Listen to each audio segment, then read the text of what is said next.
Hello दोस्तों, कैसे हैं आप लोग। उम्मीद है आप सभी लोग बहुत अच्छे होंगे, सकुशल मंगल होंगे। माता रानी की कृपा आप लोगों पे सदा सदा बनी रहे। पोंगल त्यौहार। पोंगल त्यौहार दक्षिण भारत का बड़ा फसलों का त्यौहार है।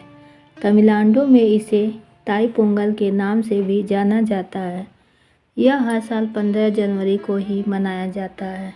पोंगल भी मकर संक्रांति की तरह सूर्य को समर्पित है। यह भी सूर्य के मकर राशि में प्रवेश करने के कारण मनाया जाता है।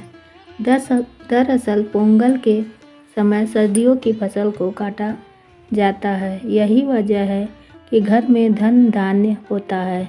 पोंगल पर अरवा चावल, सांभर, मूंग का दाल, तोरम, नारियल, अवियल जैसे पारंपरिक व्यंजन बनाए जाते हैं। इस पर्व का विशेष व्यंजन चकारी पोंगल है, जिसे दूध में चावल, गुड़ और बांग्ला चना को उबालकर बनाया जाता है। कहा जाता है कि पोंगल पर फसलों को बढ़ाने वाली सभी कारकों जैसे धूप, सूर्यदेव, इंद्रदेव और पशुओं के प्रति आभार प्रकट करने का दिन है। इस दिन इन सभी की पूजा होती है। ऐसी मान्यता है कि इस दिन सूर्य आराधना से शनि भगवान प्रसन्न होते हैं, सारे कष्ट दूर हो जाते हैं। इस त्योहार में मिठाई बनाकर पोंगल देवता को अर्पित की जाती है। इसके बाद गाय को अर्पित कर परिवार में बांटी जाती है। इस दिन लोग अपने घरों के बाहर कॉलम भी बनाते हैं। परिवार, मित्रों और दोस्तों के साथ पूजा कर एक दूसरे को उपहार देते हैं। यह त्यौहार 4 दिन तक चलता है। इसमें भोगी पोंगल 15 जनवरी को, थाई पोंगल 16 जनवरी को, मट्टू पोंगल 17 जनवरी को और कानुम पोंगल 18 जनवरी को मनाया जाएगा। पोंगल एक 4 दिवसीय त्यौहार है। इसका पहला दिन भगवान इंद्र के सम्मान भोगी महोत्सव के रूप में मनाया जाता है। ऐसा इसलिए किया जाता है क्योंकि भगवान इंद्र बादलों के सर्वोच्च शासक जो वर्षा देते हैं। फसल की प्रचुरता के लिए भगवान इंद्र को श्रद्धांजलि दी जाती है, जिससे देश भर में भरपूर धन और समृद्धि मिलती है।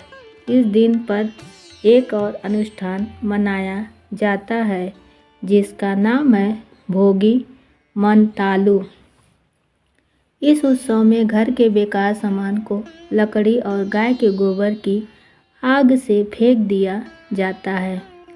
लड़कियां उस आग के चारों ओर नृत्य करती हैं, देवताओं की प्रशंसा में गीत गाती हैं। पोंगल के दूसरे दिन पूजा या कृत्रिम पूजा का कार्य तब किया जाता है जब चावल को मिट्टी के बर्तन में घर के बाहर दूध में उबाला जाता है और इसे अन्य दैवीय वस्तुओं के साथ सूर्य देवता को अर्पण किया जाता है। सभी लोग पारंपरिक पोशाक और चिन्हों को पहनते हैं। एक और रोचक अनुष्ठान यह भी है जहां पति और पत्नी विशेष रूप से पूजा के बर्तनों को बांटते हैं। गांव में पोंगल समारोह साधारण रूप से मनाया जाता है, लेकिन उसी भक्ति के साथ नियुक्त अनुष्ठान के अनुसार एक हल्दी के पौधों को उस बर्तन के चारों ओर बांधा जाता है जिसमें चावलों को उबाला जाएगा। प्रसाद में नारियल और केले के व्यंजन और गन्ने का प्रयोग होता है। प्रसाद के अतिरिक्त पूजा की एक सामान्य विशेषता कोलाम है। कोलाम शुभ डिजाइन है जो पारंपरिक रूप से स्नान के बाद सुबह सुबह घर में सफ़ेद चूने के पाउडर में बनाया जाता है। तीसरे दिन को मट्टू पोंगल के नाम से जाना जाता है और इसे गाय के लिए रखा जाता है। गाय के गले में मोतियों की माला, घंटियाँ और फूलों की माला बांधी जाती है और उसकी पूजा की जाती है। इन्हें पोंगल खिलाकर गांव के केंद्रों में लाया जाता है। मवेशियों की घंटियों की आवाज़ ग्रामीणों को आकर्षित और लोग अपने मवेशियों को आपस में दौड़ाते हैं। मवेशियों की आरती उतारी जाती है ताकि उनको बुरी नज़र ना लगे। एक कहानी के अनुसार एक बार शिव जी ने अपने बैल बसवा से पृथ्वी पर जाने के लिए कहा और मनुष्यों से हर रोज़ तेल मालिश और स्नान करने और 1 महीने में एक बार खाने के लिए कहा। अनजाने में बसवा ने घोषणा की कि हर किसी को रोज़ाना खाना चाहिए और महीने में एक बार तेल से स्नान करना चाहिए।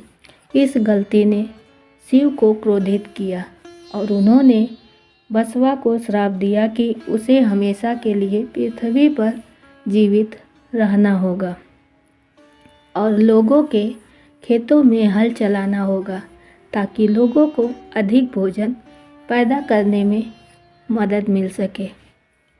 इस प्रकार मवेशियों के साथ इस दिन का संबंध है। पोंगल के अंतिम दिन को कैनम पोंगल कहते हैं। इस दिन हल्दी के पत्ते को धोया जाता है और फिर उसे ज़मीन पर रखा जाता है। इस पत्ते पर कई प्रकार के खाद्य पदार्थ रखे जाते हैं जैसे मिठाई, चावल, सुपारी, गन्ना इत्यादि। पोंगल दक्षिण भारत में बहुत ही जोर शोर से मनाया जाता है। इस दिन बैलों की लड़ाई होती है जो कि काफ़ी प्रसिद्ध है। रात्रि के समय लोग सामूहिक भोजन का आयोजन करते हैं और एक दूसरे को मंगलमय वर्ष की शुभकामनाएं देते हैं।